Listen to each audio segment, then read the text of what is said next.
I'm Cape Joel, and this is Comic Smack, your weekly, daily, all the time, anytime comic book show where I give you your fix of everything you need to know from the world of comic books and superheroes. And on today's show, we're taking a closer look at Batgirl and the Birds of Prey issue number 4. Step into the shoes of Helena Bertinelli and discover her origin story. All this and more. Alrighty then, so as we join the comic, we actually take something of a break from the fake Oracle plot and focus pretty much entirely on Huntress. Yeah, we get some flashbacks detailing the Bertinelli family's rise to prominence as mobsters back in Sicily, before eventually immigrating to Gotham, where they became one of the most powerful of the 5 Gotham families before eventually being betrayed, Helena's mother and father both being killed before her very eyes. With such an irregular upbringing, it's no surprise that Huntress has a very fractured sense of family and loyalty. It's also why she's put on this costume to kill Santo, the man related to the people who killed her family. Unfortunately, Huntress isn't the only one who wants Santo, as the same woman Phoenix who hired all those snake people is currently keeping him hostage, and Huntress can't seem to beat them on her own. But thankfully, when you're a bird of prey, you never have to do anything alone, and there is indeed strength in numbers. That's why Black Canary and Batgirl come to help even the fight.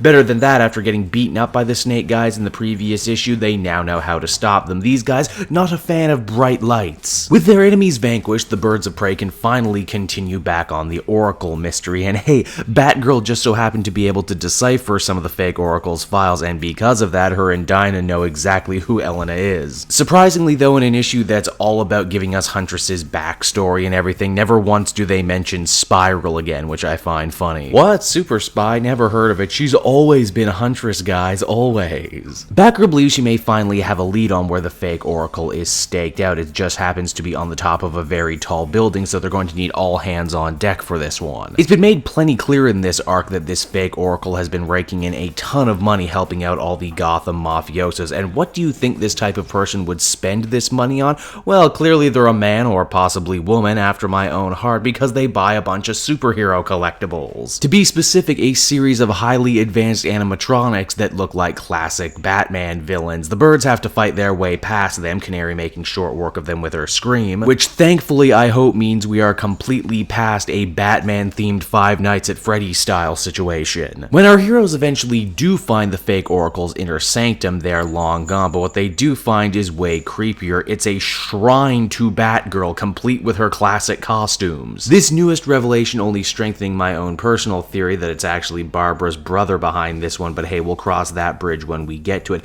As the comic ends, our heroes hit the realization that this case is going to get a lot worse before it gets better. Batgirl and the Birds of Prey issue number 4 was an enjoyable enough issue, one that gave the spotlight to Helena and pretty much retcons her origin, getting it back to the way it used to be. I do like Huntress, I do think she's cool, and I like what they're doing with her in DC Rebirth, but at the same time I wish they would kind of hurry up with the whole fake Oracle thing. This one did in many ways feel like, a place filler issue. The flashbacks were fun and in many cases funny. I take my hat off to the writer for the catty little comments written under each year that we were visiting. That's good stuff, and it adds to the quirky sense of humor this book has going for it, which honestly is what keeps me coming back. Overall, I'd give this one a 7 out of 10. I think it's a nice little entry piece for anyone who's interested about Huntress. Hey everyone, thanks so much for watching my newest video. I hope you enjoyed it, and while you're here, why not check out another video I have on offer, or maybe if you're feeling in a supportive mood, you want to like or subscribe. And if you want to support the creation of more videos just like this one, then please by all means check out the Cape Joel Patreon. A little bit goes a very long way, and I will see you all next time.